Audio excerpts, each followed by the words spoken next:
Hello everyone, welcome to digital maths.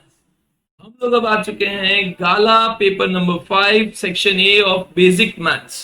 भाई basic maths के हमने पेपर 2, 3, 4 डाल दिए हैं। फर्स्ट नहीं डाला क्योंकि वो लास्ट ईयर बोर्ड का पेपर था। फिर भी मैं ये सारे पेपर्स कवर होने के बाद मैं वन पेपर भी डाल दूंगा। बट आप लोग बस बने रहिए। सबसे ज्यादा सी आपको समझ में आ रहा है सब कुछ तो भी कमेंट कीजिए, नहीं समझ में आ रहा है तो भी कमेंट कीजिए, ताकि मुझे पता चलता रहे।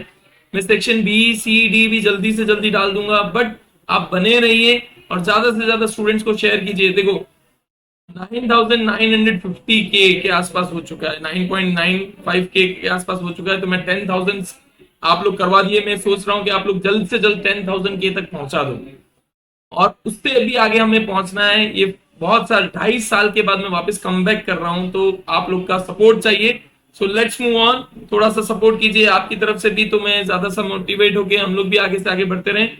Let's move on. Section A of paper number 5 basic maths. First question, if the pair of equation has a unique solution. देखो यूनिक सॉल्यूशन के लिए a1 upon a2 is not equal to b1 upon b2 is not equal to b1 upon b2 होता है। तो यहां पे a1 क्या है मेरा, a1 2 है, a2 मेरा सॉरी b1 मेरा क्या है 7, b1 मेरा 7, a2 मेरा 5 है, b2 मेरा k। तो यहां पे अगर मैं अप्लाई करूं 2 upon 5 equals to is not equals to 7 upon k। तो अगर मैं करता हूं तो k is not equals to 35 upon 2। तो k is not equals to 35 upon 2 mean 17.5 नहीं हो सकता। मतलब मैं के 13.57 सॉरी, यानी के जो है 17.5 के अलावा कुछ भी हो सकता है, बट 17.5 नहीं हो सकता। तो option c is the correct answer. 17.5 को छोड़ के कोई भी वैल्यू हो सकता है। If 5 by 2 is one of the root of the equation, then find value of k. 5 by 2 one of the root है, मतलब p of 5 by 2 equals to 0। मतलब 10 in bracket 5 by 2 whole square minus 29x, sorry x की जगह मुझे 5 by 2 रखना है, तो 29 5 by 2 plus k equals to 0। तो यहाँ पे 10 in bracket 25 upon 4 minus 5 9 29 5 that is 45 5 4 10 145 upon 2 plus k equals to 0 implies k equals to 145 upon 2 minus 250 upon 4। तो ये हो जाएगा 290 माइनस 250 अपॉन 4, यानी 40 अपॉन 4 इक्वल्स टू 10। मतलब k की वैल्यू क्या आ जाएगी, ऑप्शन डी 10। देखो मैं सॉल्व कर रहा हूं पर जल्दबाजी में, मैंने पहले सॉल्व करके वापस सॉल्व किया ऐसा नहीं है, मैं खुद डायरेक्टली सॉल्व कर रहा हूं। तो आप लोग भी एरर एंड करेक्शन थोड़ा सा ट्रायल एंड एरर मेथड से खुद सॉल्व करके चेक भी कर लेना। इसके ऊपर टोटली डिपेंड नहीं रहना है, क्योंकि खुद से कितना प्रैक्टिस करते हो वो जरूरी है, मेरे करने से कुछ नहीं होगा। तो D is the correct answer. Next question number 4। D आपको दिया हुआ है, एन आपको दिया हुआ है, ए एन दिया हुआ है, ए फाइंड करना है।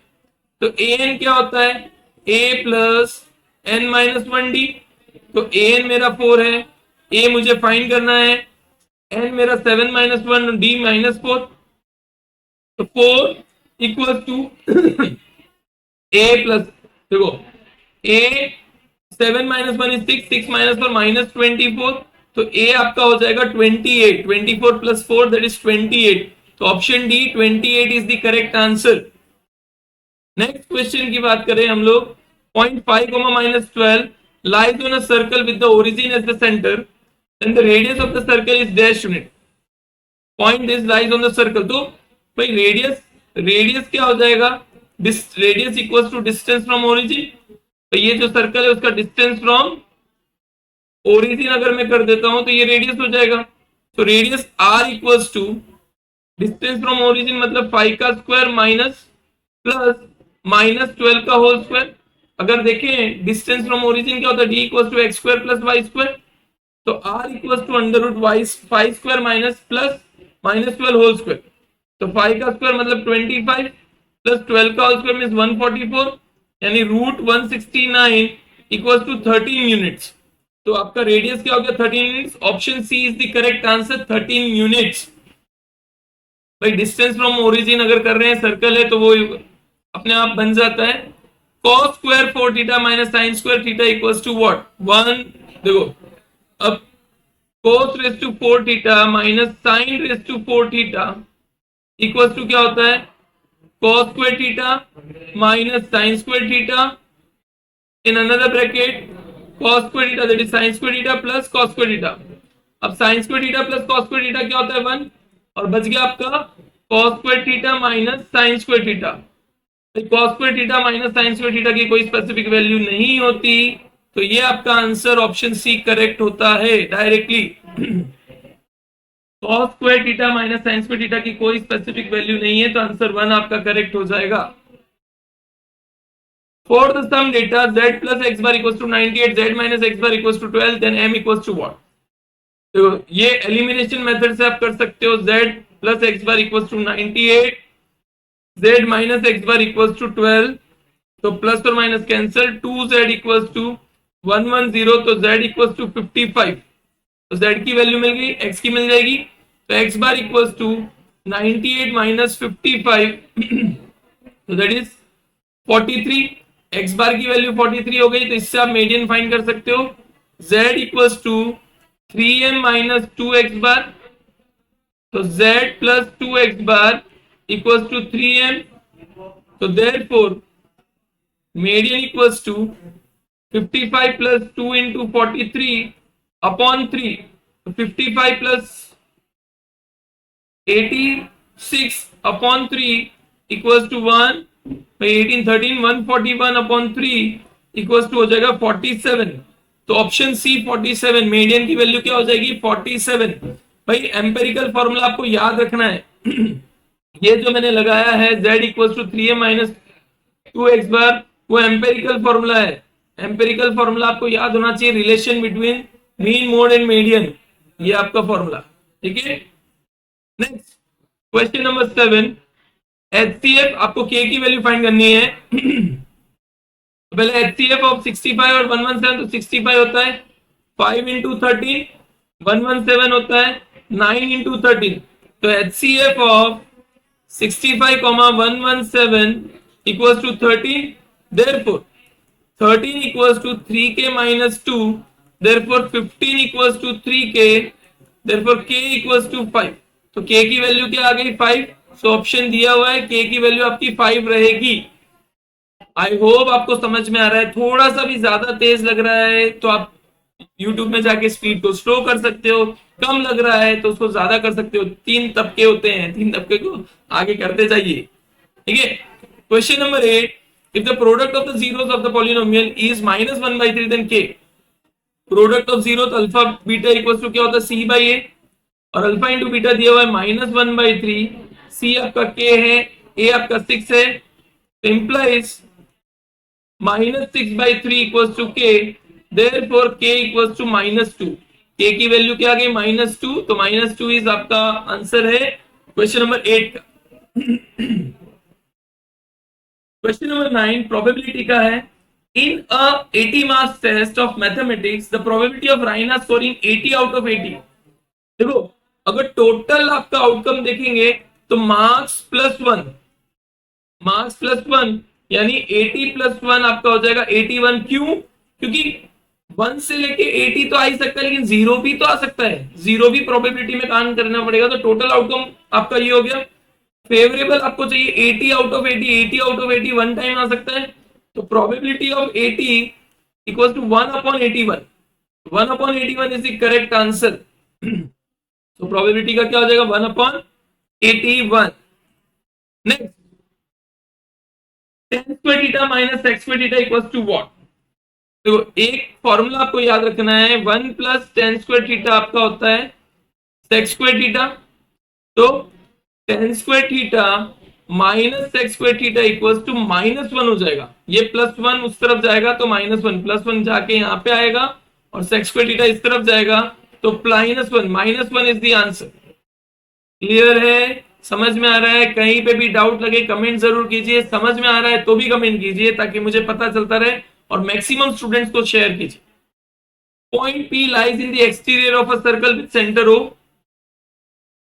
ठीक है, PA टेंजेंट से PB are the tangents drawn from point B तो PA और PB जो है दो टेंजेंट्स है P A and P B are inclined to each other at 58 degree, ये 58 डिग्री है। आपको फाइंड करना है पीओए। पीओए मतलब ये वाला एंगल फाइंड करना है। सबसे पहले एंगल एओबी जो है वो हो जाएगा आपका 180 डिग्री माइनस 58 डिग्री, क्योंकि ये दोनों भाई एक तरह से ये साइक्लिक क्वाड्रिलेटरल बनाता है, तो 180 डिग्री माइनस 58 मतलब 122 डिग्री आपका हो जाएगा angle AOB.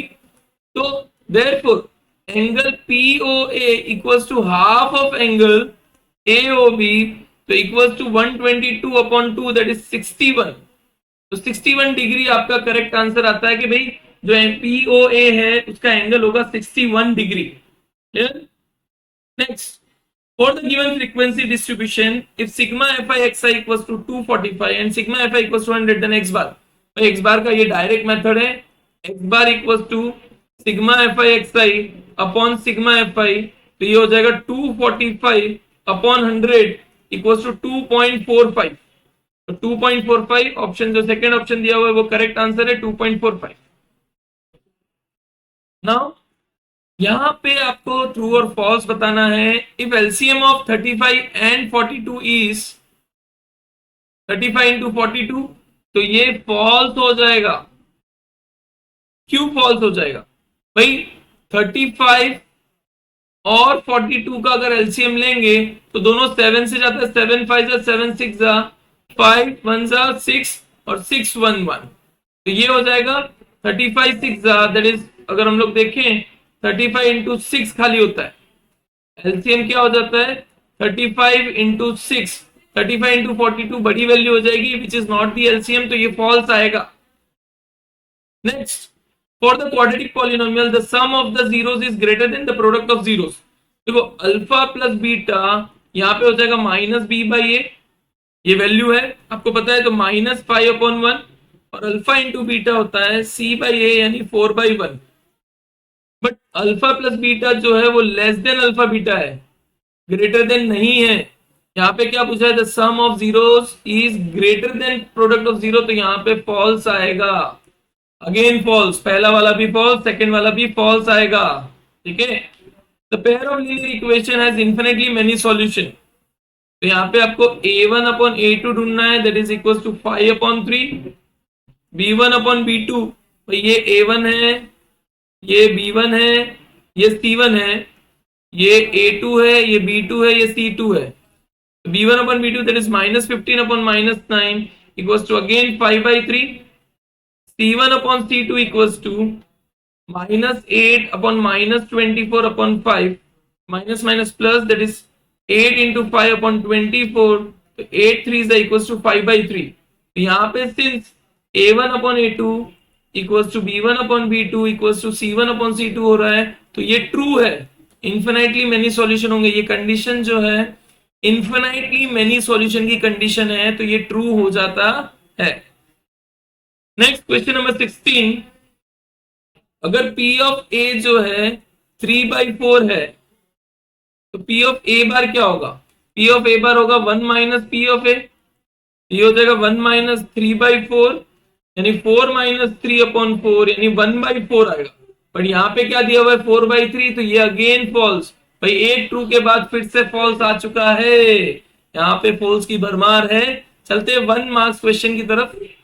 Find the common difference of the AP, तो डी क्या होता है a2 माइनस a1 यानी -1 minus of -5 that is -1 plus 5 यानी आंसर कॉमन डिफरेंस क्या हो जाएगा 4 हो जाएगा आपका common difference. Next question number 18, at the most how many tangents can be drawn parallel to the diameter of the circle? Max to max maximum आप 2 tangents draw कर सकते हो डायमीटर से पैरेलल। अगर ये मान लो ये डायमीटर है, ये एक पर्टिकुलर डायमीटर दिया हुआ है, तो इससे पैरेलल आप एक ये टेंजेंट्स और दूसरा आपका ये वाला टेंजेंट, सो मतलब 2 tangents, maximum 2 tangents can be drawn, तो maximum 2 tangents can be drawn. Next, a letter is chosen at a random from the English alphabet, find the probability that the chosen letter is vowel। तो total letters कितने हैं? Total outcome आपके हो जाएंगे 26। Favourable vowel कितने हैं? तो vowel आपके हैं 5, तो probability of vowel equals to 5/26. Probability of vowel is 5/26.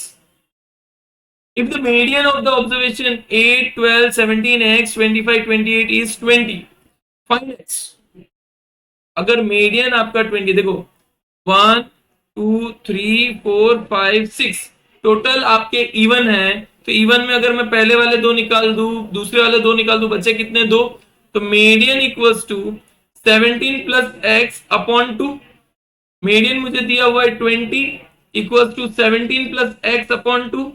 तो ये हो जाएगा 40 minus 17 equals to x. Therefore x equals to 40 minus 17 मतलब 23। तो x की वैल्यू आपकी कितनी आ गई? 23 आपका आंसर आ चुका है। तो x की वैल्यू आपकी क्या बन गई? 23। Next, lateral surface area of cuboid. देखो इसमें फॉर्मूलाज आपको याद होने चाहिए, मैचिंग्स में तो formula lateral surface area of cuboid क्या होता है? तो लेटरल सरफेस एरिया मतलब फोर वॉल्स के हिसाब से अगर मैं देखूं तो 2 in bracket L H plus B H, अगर कॉमन निकाल दो तो 2h in bracket L plus B. अब यहाँ पे पेरीमीटर ऑफ बेस, यानी पेरीमीटर ऑफ बेस क्या हो गया? 2 in bracket L plus B into height. देखो ये आपका आंसर करेक्ट आएगा। Lateral surface area of cuboid is this, क्योंकि 2 in bracket L plus B आपका पेरीमीटर हो गया इंटू हाइट। तो 2 इंटू एल प्लस बी क्या हो गया? पेरीमीटर। भाई perimeter of base into h height. तो ये आपका ऑप्शन है 21 का 21। Volume of a cone, volume of a cone क्या होता है? तो area of base into height. तो volume of cone is 1/3 pi r square h, 1/3 pi r square h, यानी एरिया ऑफ बेस क्या हो गया? पाई आर स्क्वायर और हाइट आपकी एच और 1/3। सो ये वाला आपका 22। फॉर्मूलाज को कैसे भी पूछे आपको आना चाहिए, तो ये चीज थोड़ी सी ध्यान रखनी है, ठीक है। सेक्टर, सेक्टर क्या है? तो portion of a circular reason. देखो सेक्टर और सेगमेंट आपको पहले बता दूं, ये वाला पोर्शन जो सेक्टर है, ठीक है, और सेगमेंट क्या होता है? सेगमेंट ये वाला पोर्शन, ये वाला portion segment. This is sector और दिस इज सेगमेंट। तो पहले आप पढ़ ले क्या है, क्या दिया हुआ है। Portion of a circular reason enclosed bye a arc and 2 radii, ये तो सेक्टर का डायरेक्ट दे दिया है 23, ठीक है। Segment, any part of the circumference of a circle, नहीं ये तो गलत है। Portion of a circular region bounded by a arc and the chord joining the end points, तो ये वाला आपका आएगा, दिस इज 20 नंबर 24। तो यहाँ पे हमने बेसिक मैथ्स का पेपर 5 का सेक्शन ए कंप्लीट करते हैं। इसी तरह से सेक्शन बी भी हम लोग करेंगे, सी डी सब कुछ कर देंगे, बट बने रहिए साथ में। आपका दिसंबर एंडिंग से पहले सारे गाला पेपर सॉल्यूशंस आपको मिल जाएंगे, तो आप अच्छे से कर सकते हो practice. So till then take care, thank you very much. Like share और सब्सक्राइब करना ना भूले, और पसंद आ रहा है तो भी कमेंट करें, पसंद नहीं आ रहा है तो भी कमेंट करें, ताकि दूसरों को भी मोटिवेट मिले और मुझे भी। तो थैंक यू फॉर वॉचिंग। इसी तरह से बने रहे। Till then take care, bye bye.